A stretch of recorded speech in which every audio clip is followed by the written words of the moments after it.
بسم اللہ الرحمن الرحیم۔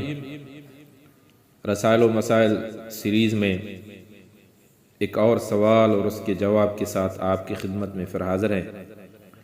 یہ سوالات اور جوابات وہ ہیں جو مولانا مودودی رحمۃ اللہ علیہ سے 40s 50s اور 60s کے دور میں پوچھے گئے تھے، اور مولانا مودودی رحمۃ اللہ علیہ نے تشفی بخش جوابات دیے تھے۔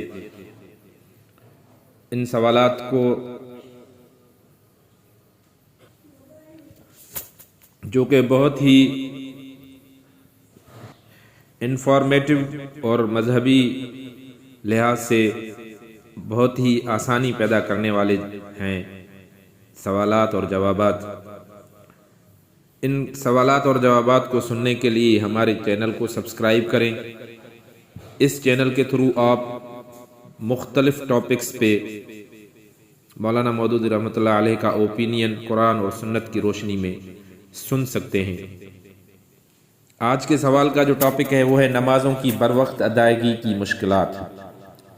ایک بندہ لندن سے مولانا مودودی رحمۃ اللہ علیہ سے پوچھتا ہے، وہ کہتا ہے کہ میرا سوال انگلستان میں نمازوں کے متعلق ہے۔ صبح کی نماز کا وقت 6:38 تک رہتا ہے، یہ تو اللہ کے فضل اور کرم سے ادا کر لیتا ہوں۔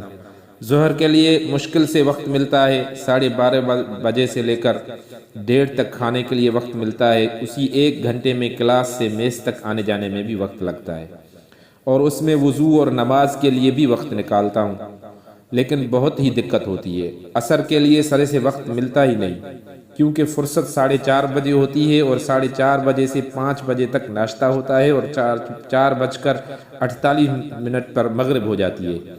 ناشتے کے فوراً بعد مغرب تو ادا کر لیتا ہوں، لیکن عصر رہ جاتی ہے۔ میں معلوم کرنا چاہتا ہوں کہ ظہر اور عصر اور مغرب اور عشاء کی نمازوں کو ملا کر پڑھنے کا کیا قاعدہ ہے؟ واکنگ مسجد کے امام صاحب بعض اوقات نمازوں کو ملا کر پڑھتے ہیں۔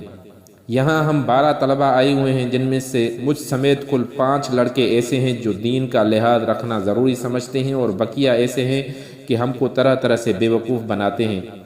تاہم اللہ کا شکر ہے کہ میں ان باتوں سے کبھی نہیں گھبراتا، بلکہ صحیح بات معلوم کر کے اس پر عمل بھی کرنا چاہتا ہوں۔ ان مسائل پر میں نے ہمیشہ اللہ کو حاضر ناظر جان کر غور کیا ہے، اور اس سے ہمیشہ یہی توقع رکھی ہے کہ وہ مجھے ضرور صحیح راستے کی طرف ہدایت دے گا، مگر بشری کمزوریوں کی وجہ سے ڈرتا ہوں کہ کوئی غلط صورت نہ اختیار کر بیٹھوں، اس لیے آپ سے یہ سوال کر رہا ہوں۔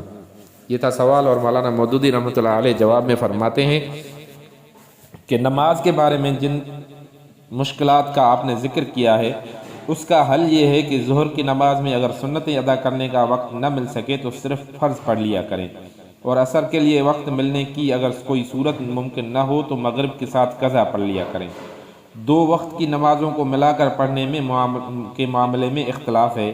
ایک گروہ اس بات کا قائل ہے کہ ظہر اور مغرب کے آخری وقتوں میں عصر کو اور ظہر کے ساتھ اور عشاء کو مغرب کے ساتھ ملا کر پڑھا جا سکتا ہے، اور دوسرا گروہ اس بات کا قائل ہے کہ ایک وقت کی نماز کے ساتھ دوسرے وقت کی نماز پیشگی بھی پڑھی جا سکتی ہے، لیکن اس بات کو قریب تمام علماء اہل سنت نے ناجائز قرار دیا ہے کہ کوئی شخص 2 وقتوں کی نمازوں کو ملا کر پڑھنے کی عادت بنا لے، کیونکہ اس طرح تو عملاً 5 وقت کے 3 وقت ہی بن کر رہ جاتے ہیں۔